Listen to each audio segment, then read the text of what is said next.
What up, brawlers? Welcome back to yet another episode of Throwin Hands. This is episode 150, Breck. Really? Yes. Crazy. What did it start like 2 years ago? 2 years ago, with Deontay Wilder, Tyson Fury 2 Yeah. preview. Crazy stuff, but this card's crazy, Breck. When you look at this card, what are your first thoughts? I'm excited. I think this card has potential to be better than the last pay-per-view. In terms of the action we're gonna see, like in the last, the Colby pay-per-view, we didn't get a lot of finishes. There was a lot of decisions. I think it's gonna be the opposite with this one. I think we're gonna get a ton of finishes. Yeah, I think so too, but let's take a quick look at this card real quick. All right. If we head on over to the prelims, Makayev, this guy's had a big following. I think he's like my age, 21. But Cody Durden's going to be a tough out for your first fight, wouldn't you say? Yeah. How many fights does Durden have inside the UFC? Like a couple, right? I think he has a fair amount. Yeah. Yeah, that's going to be tough. You gotta go with the veterans, just because, like you said, even if this guy is really, really good, it's gonna be tough coming in on, first UFC fight. Yeah, definitely. It's gonna be tough. But going back to the card, Corey McKenna versus Elise Reed. I got McKenna all day in this one, man. I think she has a lot of potential. I would agree. I think you got to give a little edge to the home field advantage in this one. No? Yeah, I agree. I think a lot of the UK fighters are going to have just the extra little energy that they need. Yeah, just because the crowd, we're going to see an incredible crowd. Like, this is going to be a crowd much different from the, I think this crowd will be similar to the Jacksonville crowd, the first pay-per-view back. Yeah. After COVID, where Usman Masvidal won, or two. Yeah. 2. I think it'll be on par with that crowd, or maybe even better. It just stinks out Darren Till's not going to walk into Sweet Caroline. I know. It'd be so perfect. Jock Scholl versus Timur Valiev. I think Valiev's a problem. He's good.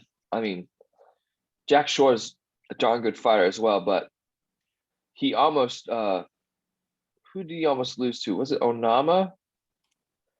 No, I'm thinking of the Welsh dude. But Jack Shore's solid, man. I tank for a reason, but This is a crazy good matchup. Yeah. Credit to the matchmakers for this one. Both they're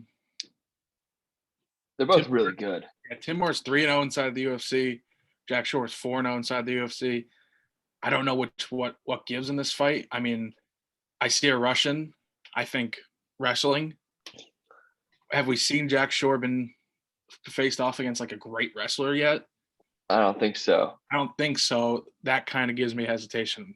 Even though like he's a great young prospect and people are really hyping him up, it's a little hard to bet against a Russian that's going to wrestle a lot. You know what I mean? Yeah. So that's why I'm going to take value. Like we saw, obviously Colby Covington's an elite wrestler. We saw what happens when a wrestler goes up against an elite striker. I got to take value, man. Yeah. I'm rooting for Jack Shore, but I would go Valiev if I had to bet it or pick it. We didn't talk about this, but I got to ask you, what'd you think of Colby Covington? I thought it was a dominant performance, and people that criticize it, it's like you don't know what you're watching. You really don't know what you're watching, man, because it's really hard to take down somebody like that and keep them down for like 4 straight rounds. That's really difficult to do. Usman didn't even do that in their first fight. That's what I'm saying. So you got to put a little respect. You can hate the character of Colby, but man is a great fighter. I want to see him fight Hamzat. That'd be something. And I just don't. He wasn't even tired after the fight. That's what fascinates me. Yeah. All right. a light heavyweight matchup. Nikita Krylov, the Ukrainian, shout out Ukraine, and Paul Craig, shout out the Bear Jew. This is a fun fight, man. I gotta say. Yeah, what a fight. I know the Bear Jew's your favorite fighter. He's not the favorite, but he's up there. Top 5. Yeah. I mean, if Paul Craig snatches a leg, I mean, say goodbye, Nikita. But I feel like Nikita has something to fight for, especially with Ukraine and everything. So, what do you think, Breck? I agree in that aspect, but I don't love his chances in this one. Nor do I. I mean, his last 3 losses are against top guys. I mean, Blachowicz, Teixeira, and Ankalaev, who people have the dark horse to be champion. But like he lost against, he got submitted by Jan Blachowicz. Yeah. If that can happen, dude, like you just said, if Paul Craig gets this down early, this is over within 2 minutes. Yeah. Like he's gonna like look what Paul Craig. This is like his moment to like go up the rankings and go for a this is last chance. I mean, I know it was his last chance, but this is the best moment of his career. And I mean, like, dude, look how good he did against Jamal Hill. And then Jamal Hill has won 2 fights since then. So he's like, mowed through 2 people. Yeah, like how good is Paul Craig? You know what I mean? Like so slept on. If it gets to the ground, Craig's gonna win. I think so too. And I think Craig's gonna get it to the ground. So I got Craig by submission. What do you say? Yeah, I'll say like 2nd round submission. I think if he keeps it standing, Krylov's obviously got a good shot, but I just don't know if he keeps it standing. Yeah. And speaking of Johnny Walker, that made me think of Thiago Santos. Can we not have any more Thiago Santos main events? I like the guy. He's a he's a great dude. Yeah, but like he's been in some bad main events recently. Yeah. All right. Shamil Abdurrahimov versus Sergey Pavlovich. 2 Russians going at it, man. I think we got Dagestani and so I think he's from St. Petersburg, if I'm not mistaken. I think Pavlovich his last fight he went out and lost to Aspinall, if I'm not mistaken. I don't think he did. Did he? No, it was Maurice Green. He defeated Maurice Green in his last fight in 2019. 1 loss is to Overeem. It's not a bad loss. Yeah, I mean, these guys haven't been too active in the heavyweight division. This is their chance to really get back at it. Beef. Dude, have you seen the pictures of him lately? The horse meat's back, dude. The horse meat's back, man. But I think Abdurrahimov is coming off a loss to Chris Dawkins, right? Yeah. Chris Dawkins is dangerous, I think. But you know, Pavlovich hasn't fought in like 3.5 years. No, 2.5 years rather. This isn't exactly an easy person to go back up against. No, but that being said, I still kind of like him. Yeah, I do too. He lost 1 losses to Overeem. Shamil is 2 fights ago got knocked out by Curtis Blades. So if you got knocked out by Curtis Blades, like a guy who only wants to wrestle, that can tell me, you know, you're susceptible on the feet. So give me Pavlovich. What rank is he in currently? He's 15th. Yeah, this is a big fight for him too. He's still pretty young. Yeah, I'll take Pavlovich too, but I think Abdurrahimov lost via ground and pound. Yeah. Makes sense. But Curtis Blades does like to stand and throw, which I think will get him in trouble next week. Good. All right. This is a good matchup here. Mike Grundy versus Makwan Amirkhani. I think this is a banger, potentially. What do you think? Yeah. Does the loser get cut? I mean, they're both on 2. That's why I think it's going to be a banger. They don't want to lose. Yeah, they don't want to lose. Both guys are coming off at least 2 to 3 fight losing streaks. I mean, Makwan Amirkhani is fought. Dude, he's fought so many times. He's fought 4 times in the last 2 years. That's probably why he's gonna be like Sam Alvey. I mean, yeah, this is his 5th fight in 2 years. That's pretty. he had this moment against Lerone Murphy. He almost beat him. Yeah, I mean, he went to a decision against Edson Barbosa. Not terrible. Speaking of Edson, dude, Bryce Mitchell. Yeah, Edson Barbosa is one of the biggest what ifs to me. You know what I mean? Yeah. Like, how did that guy never become champion is like mind-boggling. He should have gone down to featherweight earlier. Probably. Yeah, but I'm gonna take Makwan, man. I like Makwan. I think you'll get the job done by submission. This is a close fight, but I'm going Grundy, the hometown, England lad. I think we get the home crowd bump. I really do. I respect it. All right. Jai Herbert versus Iliotoporia. I don't know if you saw, guys. Breck, you sent this to me. Iliotoporia and Patty Pimblett had a little tumble at the hotel check-in. What were your thoughts on that, Breck? Interesting, I guess.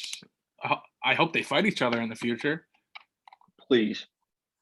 I don't know about next, although it would make sense. Two rising prospects, if they both this weekend. Yeah, Topuria would have to move up, or yeah, Pimblett move down. Topuria would not mind moving up. The guy's a savage. But going back to this matchup, do we give Herbert like any chance to? I give him 0 chance. Like I give him like a 1%. I think Topuria is like one of the scariest dudes in the whole in the entire UFC. If Topuria wins, here's the matchup I want to see. I want to see Topuria fight Giga Chikadze. That would be something. I don't know if they would fight each other though. That'd be a banger. It would. I don't know if Topuria gets that jump right away. You know what I mean? I mean, Giga got a big jump. Yeah, but like Topuria is gonna go from 15 to fighting the 8 guy. I don't know. I feel like a Dan Ige would be a fun fight, or if Arnold. That'd be fun. Tater versus Topuria, that would be something. But Topuria's a bad man. Meet Topuria by like second round finish. This guy, when was his first UFC fight? He beat Ryan Hall, which was absurd because Ryan Hall was just doing Imanari. He beat Yusuf Zalal on Fight Island. Yeah. I don't think Zalal has fought since, but dude, he decimated Ryan Hall. Yeah, and the fight before. And Jackson, oh my gosh, that body shot. Yeah, when I saw him fight Jackson, I was like, who is this guy? And then against Ryan Hall, demolished him. I mean, dude, this guy, I mean, I get his competition has not been the highest, but where's the holes in his game, dude? He's an insanely powerful and quick striker, can wrestle, couldn't get one of the greatest, you would agree with this, right? Ryan Hall is one of the greatest jiu-jitsu practitioners probably in the world, right? Yeah. The guy's a wizard, like Joe Rogan always says. And he couldn't get him once. Couldn't get near him. Yeah. Give me Topuria by knockout second round. Yeah. Speaking of, I agree. I'm going Topuria knockout. He's going to feel him out the first round. But you see that? Do you watch like the grappling on Fight Pass? Not usually. I mean, I'll watch Gordon Ryan stuff, you know? Yeah. So I'll watch a lot of that Planet. You know. Yeah, Sean Brady beat like a jiu-jitsu world champion in the Fury grappling. Well, Sean Brady, he's a savage. But Meatball McCann versus Luana Carolina. I got Meatball, man. I can't see Carolina winning this. Yeah, she's a good fighter, but I think like we've been talking about this whole time. Home crowd. Molly McCann goes to decision a lot. If you look at her last like 5-6 fights, it's been, but she doesn't get finished. Nope. And like we said, the home crowd. Give me Molly McCann. I think she might actually knock her out just because of the crowd. I really think the crowd is going to be insane.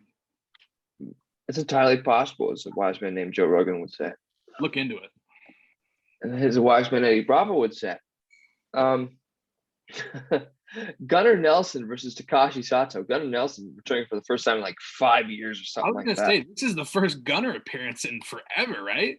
First Gunnar appearance in Throwin Hands history. Man, I hope But he wins. I hope he does too, but Takashi Sato's not going to be hard. Easy. I mean, 2019. So what? 3 years? Yeah. I kind of like Gunnar Nelson, dude. Like, look at his last 3, dude. His last out of his last 4 fights, 3 losses. Ponzinibbio. Yeah. It's a split decision against Leon Edwards. Lost unanimous decision against Gilbert Burns. Those are like great losses, and those are when he's older too. Yeah, he just should have stayed active. Yeah, but maybe he we don't know. Like, he could have been dealing with injuries to his whole career. That now he took that time off. Now he feels ready, refreshed to come back. Yeah, and then he beat Cowboy Oliveras for his last win. Yeah, and I mean his opponent, Sato, not the greatest of resumes. Big finisher though, 11 finishes out of 16 wins. So yeah, it's something you got to worry about. But dude, give me Gunnar Nelson, dude. Give me the throwback Gunnar Nelson. give me a throwback Gunnar Nelson too. And speaking of Cowboy Oliveira, what do you think of Holland at welterweight? Holland at welterweight, I think it's the best decision he's made. He could tear some stuff up. We'll talk after we're done with the card about Kevin Holland, real life superhero too. Yeah, so absolutely. All right. If the thing would let me click. All right. Paddy Pimblett versus Kazula Vargas. Dude, Vargas, he's gonna get destroyed. I'm sorry. I don't know. Paddy Pimblett leaves his chin out there, man. I get that, but Vendramini, way higher caliber of fighter than Vargas for me. You know what I mean? Younger too. I agree. I mean, you look at Vargas's last 5-6 fights, win-loss. You know what I mean? Yeah. If you put Paddy Pimblett up against a real striker, he's toast. I don't know about toast. I think the thing about Paddy Pimblett, people don't, he wanted to get the knockout in his first fight, which he did. He's really good on the ground. So he's really good. That triangle. Yeah, people like, maybe we'll see that in this fight. I mean, Vargas being the Mexican fighter, he'll bring the fight to Paddy. But I think what they're doing with Paddy is smart, dude. You don't want to throw him to the wolves. Throw him to the wolves right away. You're trying to build a superstar, and I think it's going to be crazy when he comes out. I think he gets the win convincingly within 2 rounds, and then you can start talking about better matchups. I mean, people get upset at the UFC for like Sean O'Malley, like, why is he fighting these guys, dude? They're taking a little bit more of the boxing approach to certain fighters than others, which is maybe unfair. But they're trying to build stars, man. They realize that like Jorge Masvidal and Conor McGregor aren't going to be here forever. Yeah, and it's not like they're Eddie Alvarez, coming in as champ from another promotion and then, doing the business. But I got Paddy Pimblett by submission in the second round. Yeah, I'll go the same. Second round submission. And I think it'll be his post fight interview will be fun. I agree. All right. I'm excited for this one, man. Arnold Allen versus Dan Hooker. Wait, Breck, did I ever tell you that I'm connected with Dan Hooker on LinkedIn? Really?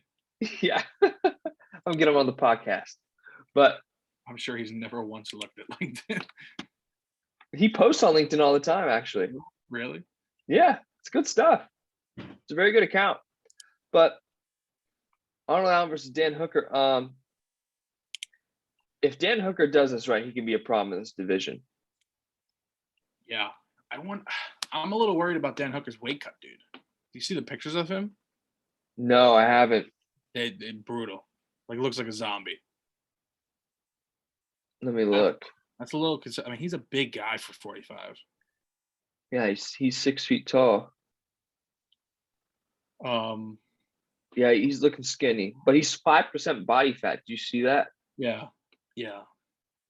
I mean, Arnold Allen quietly is on a 9-fight win streak in the UFC, which is pretty remarkable. People aren't talking about that more. But I don't know. This is so tough. This is a big moment for Dan Hooker's career, wouldn't you say? Yeah, if he wins this, he could only a couple more titles. Yeah, a couple more wins, and he can get the title shot. Yeah, that's the thing. And you can't take anything away from Dan Hooker. Like his last 3 losses, Poirier, Chandler, and Makhachev. Can't really complain. He's lost to the best. He's lost to the best. And maybe that's where he is. He's right below the best. But man, it's a tough matchup, dude. Yeah. I'm at an impasse with this one. I don't know. I'm gonna go Dan Hooker by KO. I'm gonna go Arnold Allen, dude. I think the Not a weight bad choice. I think the weight cut might affect Hooker more than we think. The same way that when you and me saw Davidson Figueiredo before the second Moreno fight, we were like, do not pick Figueiredo. He looks like a corpse. Yeah. He looked bad. But the third fight, gotta give it to him, man. He looked pretty good. They gotta run it back. We need a 4th. We do need a 4th. I don't really say that much about. I don't think it's ever been said, to be honest. But we need it. All right. To the main event of the evening. Alexander Volkov versus Tom Aspinall. This is a huge step up for Aspinall, I think, man. Yeah. This will tell us if he's really title contender, right? You know what I mean? But he's such a problem everywhere. Yeah. He's so fast, dude. Such a fast heavyweight. And he's about Volkov's height, too. That doesn't happen. No, yeah. Dude, I don't know about this. I'm having a tough time about this one. Volkov is really, really good, dude. I mean, look at He's only lost to, the top 3 guys. He lost to Lewis, Cyril Gane, and Curtis Blades. That's the one. To me, I favor Aspinall in this fight in the sense that maybe Aspinall is not the level of wrestler that Curtis Blades is, but I think it's going to be the same game plan for Aspinall. I think if he gets Volkov down, Volkov we've seen on the ground is not the best. I think the explosiveness of Aspinall. But then again, dude, Aspinall, we haven't seen him been pushed to later rounds. So if this goes late, he could. I mean, he could gas. We've seen Volkov go the distance with people. I expect to see Volkov just strut around the outside of the octagon and just throw teeps. Yeah, dude. Volkov his hands are so heavy, dude. When he lands, it's so dangerous. Dude, when he knocked out Overeem didn't know where he was. Yeah, that fight was brutal. And you know, Volkov is such a good fighter. People can criticize Cyril Gane all they want for the style of fighting, but Cyril Gane was very cautious when fighting Volkov. You know what I mean? And you can't blame him.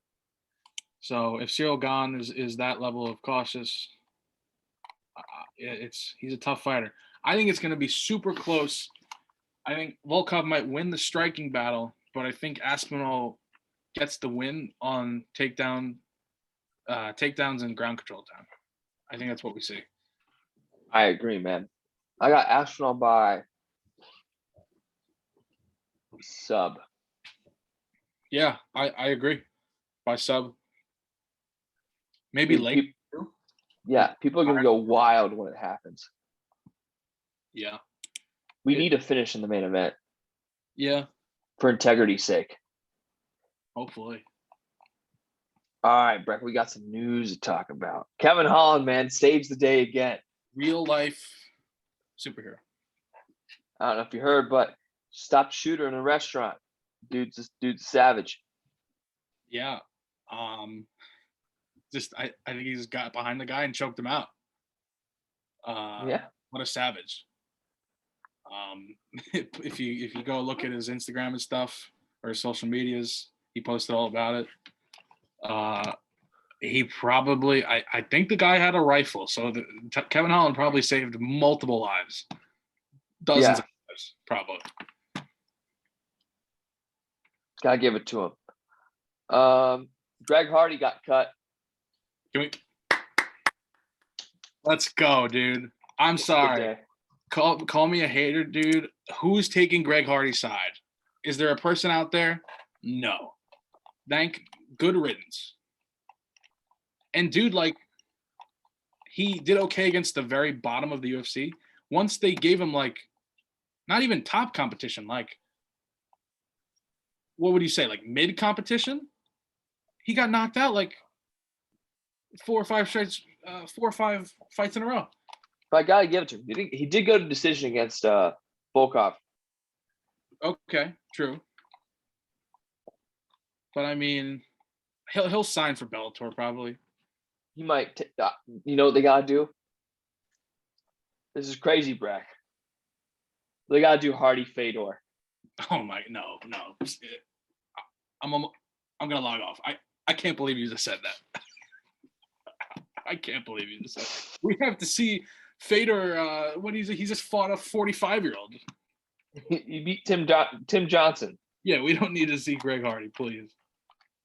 Do you think he beat Greg Hardy?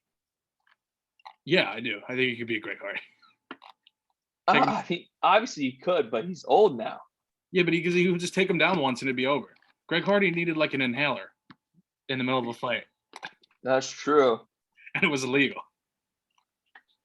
Tim Johnson, man, got it. Yeah, Tim Johnson's 37. He beat a 37-year-old, man. Yeah, so give me Fedor in that matchup, dude. Disrespectful.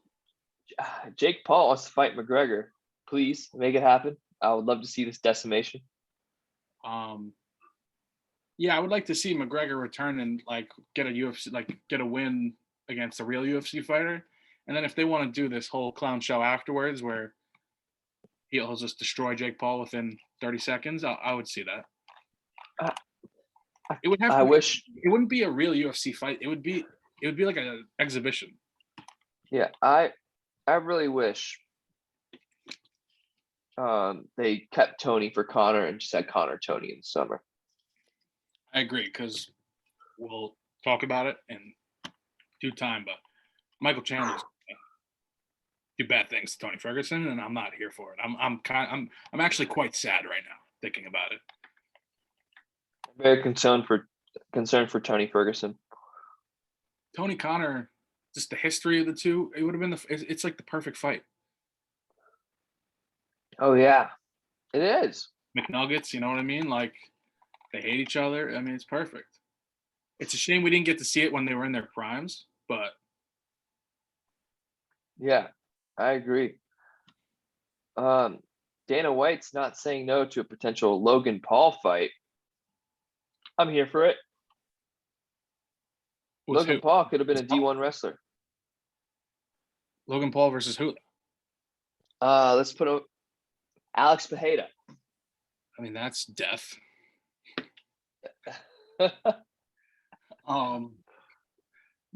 Okay. Fluffy Hernandez. Fluffy Hernandez. I don't know. The Paul brothers, they're doing something right because everybody wants to sign them to whatever, but I could care less. You know what I mean? I agree. What's his face? John Morgan left MMA Junkie. I did not see that. Does that mean he doesn't get the first question anymore He still gets the first question. Ah, sad. Dude, Kobe Covington shredded him at the press conference. Do you see that? Yeah, I did. John, I'm a man of my word. Drop down and give me 10 push-ups.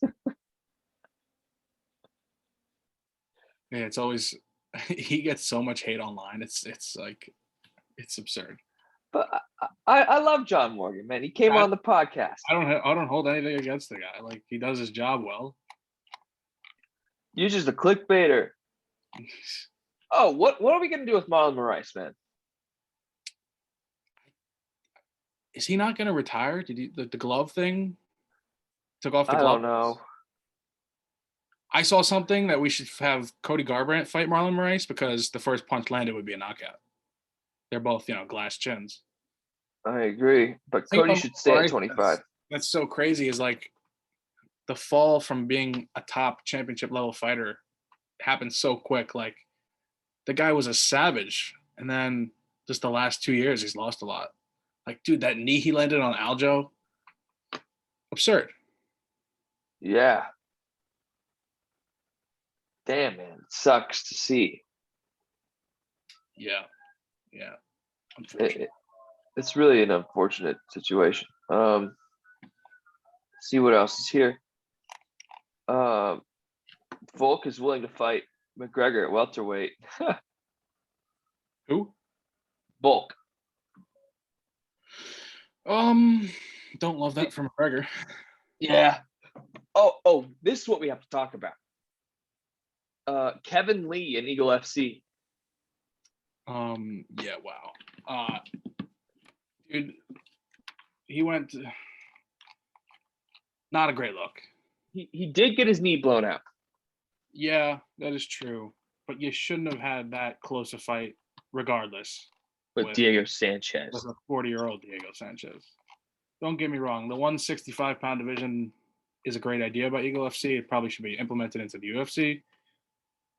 But I think Kevin Lee will do well outside the UFC, but he'll always be that guy where we look back and be like, wow, everybody thought he was like the next GSP type guy. And he just never was. And then Junior Dos Santos is fighting Jorgen De Castro. Yeah. Rest in peace, Jorgen. Yeah. Dude, I was looking the other day on Twitter. Junior Dos Santos's heavyweight run in his prime, absurd. Let's take a look at it. When he was at the point of 15-1 in his career, dude, he was on like a 10-fight win streak. Look at the names who he beat in his prime. I mean, I'm taking a look right now. Absurd. And then, I mean, we obviously the trilogy.